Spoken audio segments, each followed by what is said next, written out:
Carl Smith. Morning, Your Honor. Good morning, Mr. Smith. Well, this is a very serious matter, Mr. Smith. I still owe you money. You have a parking ticket. What happens when a homeless man appears in court over a $20 parking ticket? You might expect the worst, but what unfolds in this courtroom will absolutely restore your faith in humanity. A former newspaper delivery man who's been sleeping in his car, a judge who sees beyond the ticket, and a stranger from Canada who's about to change everything. This isn't just another courtroom case. This is a masterclass in compassion. Stick around, because the ending will hit you right in the feels.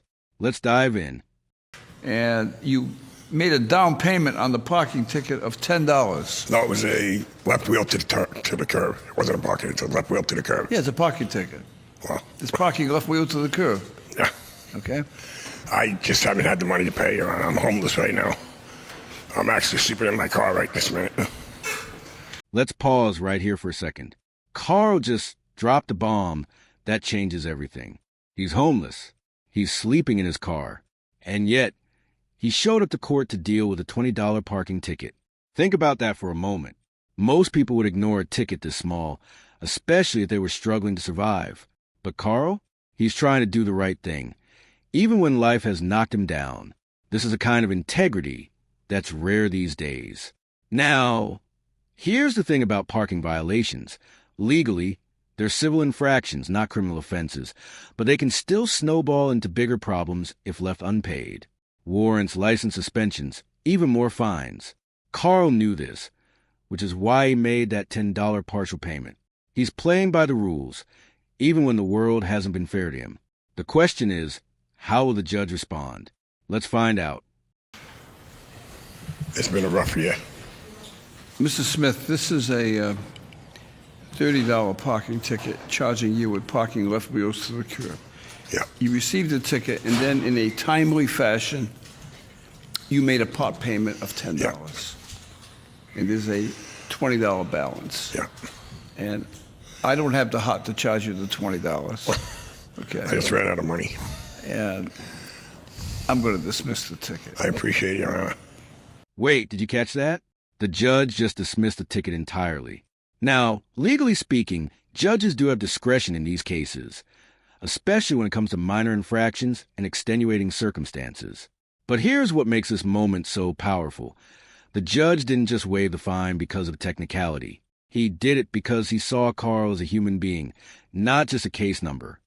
I don't have the heart to charge you the $20.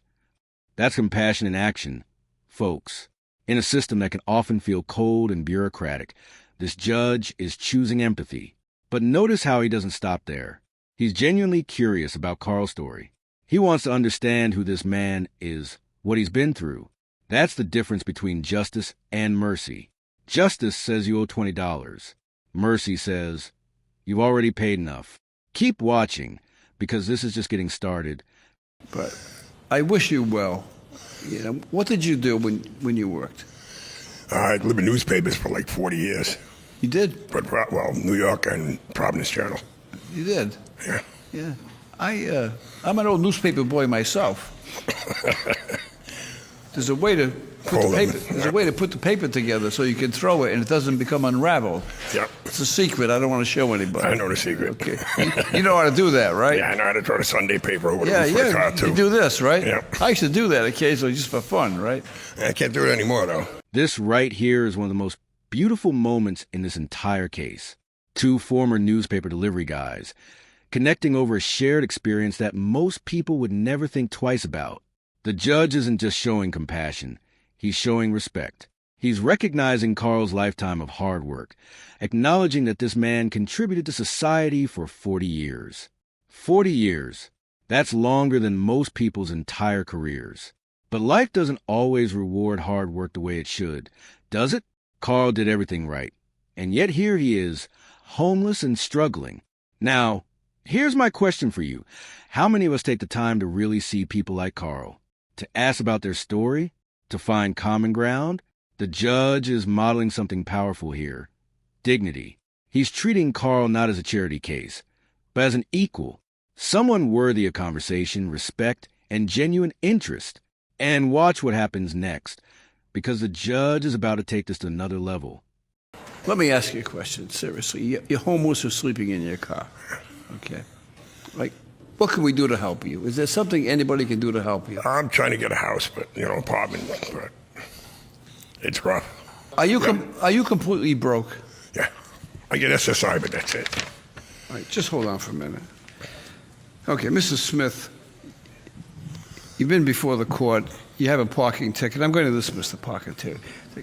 And the thing that impresses me is you have a good, healthy spirit. You don't complain. You're not talking about, poor me. You got a healthy spirit, and you're looking to try to get a break. You're looking for an apartment. But I know you're completely broke.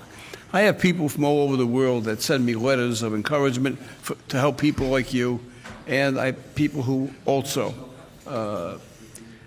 send in money asking me to use my discretion on how I can help people. I have a letter from a gentleman named Terry Munro. He actually says, you don't have to mention me. He's not interested in publicity, but he's from Canada. He's from Calgary, Alberta, Canada.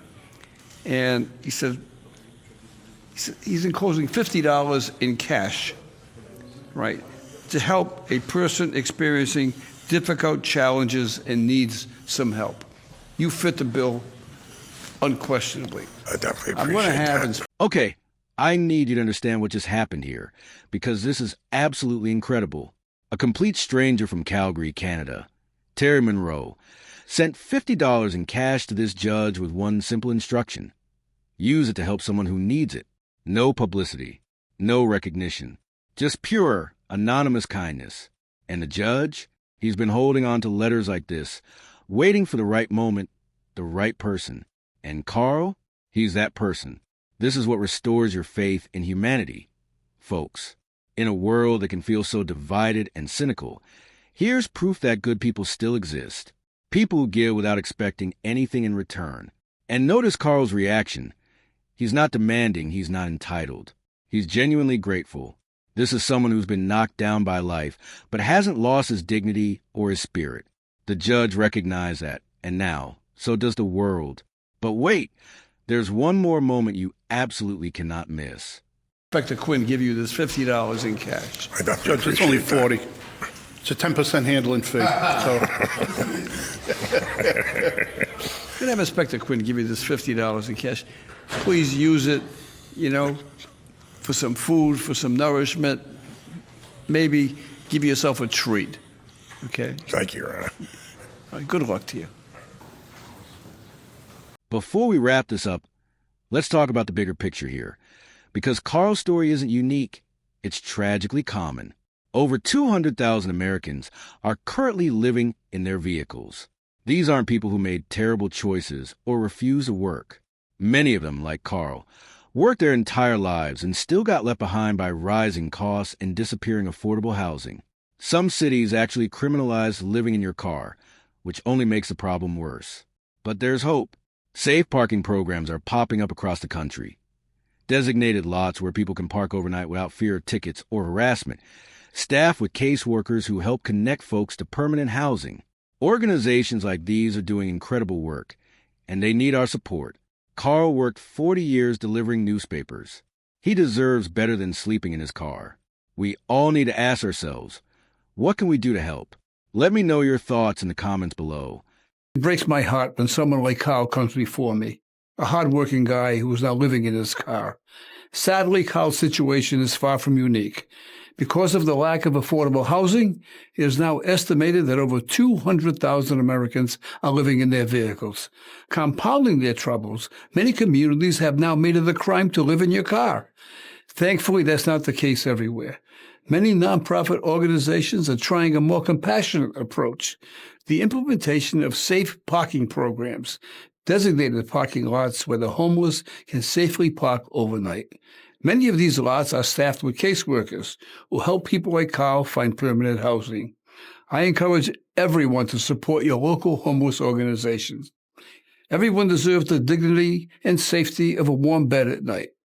Let's all remember the phrase, "Oh, but for the grace of God go I," and do whatever we can to help the homeless. So let's recap what we just witnessed in this courtroom. Carl Smith, a 60-year newspaper delivery veteran.